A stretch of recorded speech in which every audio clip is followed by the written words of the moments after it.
Olá, meu nome é Lucimar, sou anestesiologista com área de atuação em dor e também intensivista. O nosso assunto hoje é comunicação em UTI. Comunicar-se é sempre uma tarefa muito difícil. Para que nossa mensagem chegue ao outro e seja compreendida, depende de inúmeros fatores, como, por exemplo, nosso conhecimento do assunto que iremos falar, a nossa habilidade com as palavras, mas não depende só dessa comunicação verbal, mas também da comunicação não verbal, do que o nosso corpo, nosso olhar está dizendo e ainda da capacidade do outro em compreender o que está sendo dito. Foi criado então um protocolo SPIKES para nos ajudar e guiar nessa comunicação, onde o S, o setting up, preparando-se para o encontro, o P, percebendo o paciente, que é perception, I de invitation, convidando para o diálogo, K do knowledge, transmitindo as informações, E emotions, expressando emoções, e S o strategy and summary, resumindo e organizando estratégias. Em relação ao preparando-se para o encontro, é aquilo que eu já me referi e é preciso ter conhecimento sobre o que se vai falar. Então, quando nós vamos conversar com os familiares, nós devemos dar uma revisada no quadro do paciente, como ele está evoluindo naquele dia, relembrar os dados para que tenhamos o conhecimento necessário e possamos passá-lo para a família. Então, rever os dados do paciente, exames, dados vitais, histórico, intercorrências do dia. Devemos também nos apropriar dos nossos sentimentos frente àquele caso, avaliar os nossos próprios sentimentos, positivos e negativos em relação ao caso. Para que possamos ter tranquilidade na conversa, devemos buscar um ambiente com privacidade para que a entrevista seja feita. Podemos também envolver pessoas importantes, sejam familiares ou membros da equipe. Podemos solicitar, por exemplo, a ajuda da assistente social, psicóloga ou até mesmo da enfermeira em casos considerados difíceis de comunicação.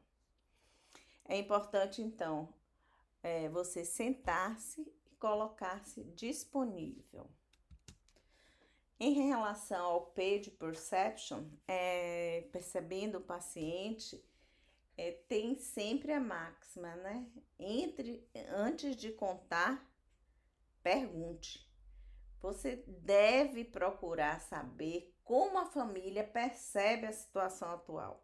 O que é que eles sabem em relação ao quadro clínico do paciente? Nada mais inconveniente do que todo dia ouvir as mesmas informações gerais, tais como está gravíssimo, não sabemos se vai resistir e outras informações desse tipo. Devemos tentar definir em que fase do luto a família está. Se está na fase da negação, da raiva, da barganha, depressão ou aceitação. Isso vai ajudar você na sua abordagem e também procure usar perguntas abertas. Por quê? Porque perguntas abertas dão chance para que o familiar se expresse e deixa também um convite ao diálogo. Identifique então onde a família, em relação ao invitation, convidando para o diálogo, nós precisamos então identificar até onde a família quer saber do que está acontecendo. Se ele quer ser totalmente informado sobre os mínimos detalhes, tem família que é assim, mas tem outras famílias que ele quer simplesmente um esboço da situação. ele inclusive não consegue acessar todas as informações que você por acaso queira dar. Muitas vezes ele não quer saber o que a gente acha que ele quer saber. Então, por isso mesmo, precisamos saber é, o que a família quer saber da situação. O cow knowledge, transmitindo as informações, você deve iniciar sua fala com introduções como: infelizmente não trago boas notícias, tem uma notícia que não é tão boa. Isso pode ser um começo, mas você deve sempre procurar usar palavras adequadas ao vocabulário do paciente, pois para que a comunicação seja efetiva, é necessário que o outro nos entenda. Não adianta usarmos um linguajar que não seja adequado. Use frases curtas e pergunte com frequência como a família está entendendo sobre aquela conversa. Quando o prognóstico for ruim, evite transmitir desesperança, desistência, valorizando, ao contrário, os cuidados paliativos, alívio dos sintomas e acompanhamento solidário. Claro que você vai falar que o prognóstico é ruim, mas ao invés de se fixar nessa informação, você pode exaltar os pontos positivos, tipo: nós vamos cuidar dele, os sintomas serão aliviados, nós estaremos aqui acompanhando ele. Enfim, posturas de acolhimento e compaixão. Em relação às emoções, expressando emoções, né? Dê tempo ao familiar para assimilar o que foi dito. Aguarde a resposta emocional que pode vir. Permita que chorem, fiquem um pouco em silêncio, ou até tenham outras reações inesperadas. Você aguarda isso, dá esse tempo para ele, mostra compreensão com o que está acontecendo e mantém sempre uma postura empática. O S da estratégia, né? Resumindo e organizando estratégias, é que ao final você vai fazer um resumo do que foi dito e vai traçar um plano de tratamento, as estratégias de tratamento. Como, por exemplo, nosso plano é iniciar o desmame ventilatório, iniciar drogas vasoativas, teremos que então introduzir uma dieta interal, enfim, o que está previsto para acontecer com aquele paciente. Incentive a família a se posicionar quanto a essas estratégias. É importante deixar claro que o paciente está sendo cuidado e que existe um plano ou tratamento, seja ele curativo ou não. Mesmo que não seja curativo, nós temos o alívio dos sintomas e isso deve ser enfatizado. E vejam agora que coisa boa! O protocolo SPIKES foi validado no Brasil pelo grupo de Botucatu, do professor Lino Lemônica. Isso é muito bom e nos mostra como os anestesiologistas estão preocupados, inclusive com a comunicação dos pacientes. O P, então, ficou como essa validação, teve o nome então de paciente, onde o P é o prepare, o A, assess how much the patient knows and how much they want to know, que é basicamente aquilo, né, que a gente viu.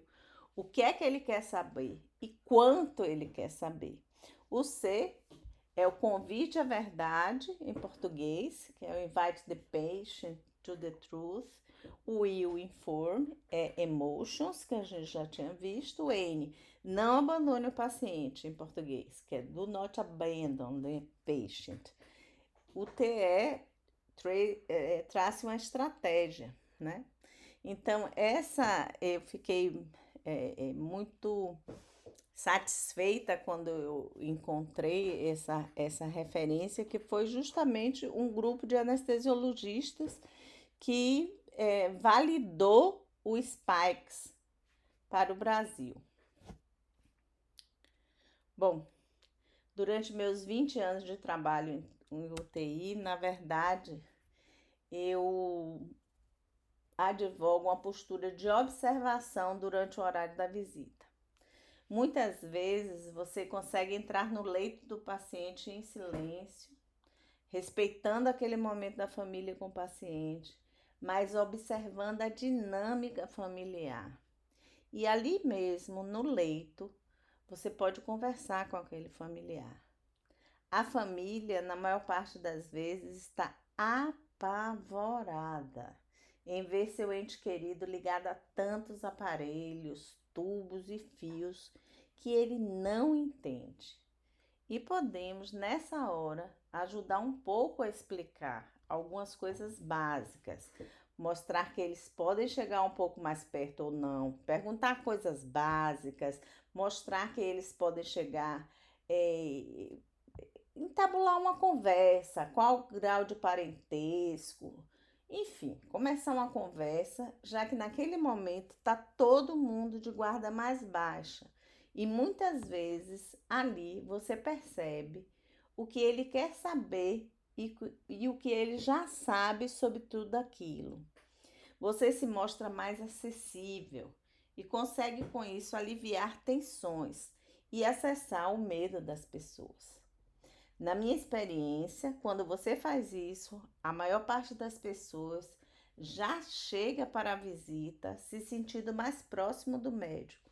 E várias delas nem ficam para a visita, porque já acham que o que foi passado foi o suficiente. Então, eu acho que essa é uma estratégia muito boa que eu sempre recomendo. Claro que a gente sabe que nem sempre é possível fazer isso, mas nós podemos nos esforçar para tornar isso possível, pois o momento da visita sempre é um momento mais calmo da UTI e normalmente o plantonista não está fazendo nenhum procedimento. Aproxime-se da família, seja empático, explique e seja compassivo. Bom, agora vamos abordar esse mesmo aspecto no caso do anestesiologista, se o anestesiologista for alocado em UTI COVID. Quase tudo do que eu falei antes pode ser utilizado, mas já existem algumas orientações para comunicação com familiares de pacientes que estão isolados e cuja família não pode ir ao hospital. Então, a comunicação nesses casos entre o profissional e familiar é estabelecida via ligações telefônicas ou videochamadas. Se por um lado esse contato garante o compartilhamento dos boletins clínicos, por outro lado, há uma restrição da linguagem corporal e limitações no processo de acolhimento dos familiares. Então, alguns daqueles passos que a gente colocou antes no protocolo Spikes não estarão contemplados nessa comunicação. Mas, por outro lado, é a única forma da família conseguir ter notícias. Esta é uma doença da solidão. Solidão do paciente, solidão das famílias. E nós precisamos também acolher isso. Muitos dos passos do protocolo Spikes poderão ser utilizados. Então, eu aproveito para fazer um resumo do que a gente já viu até agora e relembrar alguns pontos do que já foi falado. Antes do encontro, é importante que revise o prontuário e se aproprie das informações acerca do quadro clínico do paciente, preparando-se técnica e emocionalmente para o diálogo. A comunicação deve ser iniciada com a apresentação das pessoas envolvidas e pode ser estabelecida a partir do questionamento do que o paciente já sabe ou compreende sobre o quadro clínico, os tratamentos e outras questões. É essencial questionar o que a família deseja saber no momento. É importante verificar se o paciente apresenta ou tem diretivas antecipadas da vontade ou um testamento vital para embasar as tomadas de decisão da equipe e garantir a prestação de uma assistência centrada nos desejos do paciente. Evite delegar ao familiar decisões que não lhe cabem nesse momento, lembrando que não se trata de uma escolha, e sim de uma indicação técnico-profissional. Use uma linguagem clara e simples, evitando termos técnicos. Realize pausas entre as informações, oferecendo espaço de escuta e de compartilhamento de emoções. Respeite o silêncio e manifeste empatia. Eu sei que não é isso que você gostaria de ouvir hoje, são notícias difíceis. Sintetize, ao final da comunicação, o conteúdo dialogado, explorando entendimento. Qual foi o entendimento do familiar e assegurando a oferta de um suporte contínuo. Estamos em um momento muito difícil, mas juntos somos mais fortes e não fugiremos da luta. Obrigada.